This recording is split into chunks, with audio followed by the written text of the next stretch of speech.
submit supporting documentation, and what they require is a piece of government issued photo ID, and that could be your passport, that could be your driver's license, a piece of ID that is issued by the government. The next thing, they're also going to ask for your utility bill. Utility bill can be your phone bill, the statement that you get monthly from your phone. Just make sure that the address on your photo ID and also on the bill matches, the name and the address matches.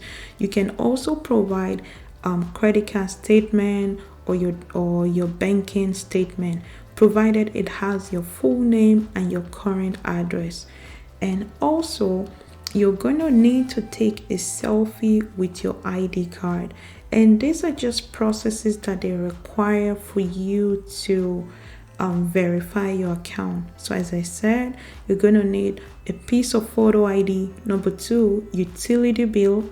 And the utility bill has to have your full name and your full address, and it needs to match the information on your government issued photo ID. You can also provide your bank statement as an alternative. Make sure that your bank statement has your full name and also your full address, and you're also going to take a selfie with your photo ID. So these are the documents that you need to provide to ShakePay for them to verify your account. And usually the verification process, it takes about 1 to 5 business days. Usually it's much faster than that, but again, because of the volume of people that are opening account, ShakePay usually says that they're going to take about 1 to 5 business days for your account to be verified.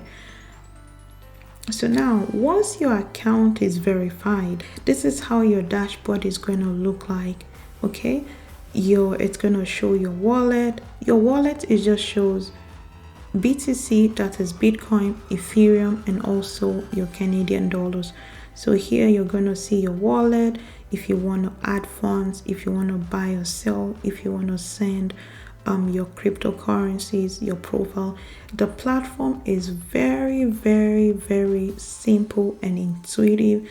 It's something that anyone that is starting or investing into cryptocurrencies, this is going to be easy to use.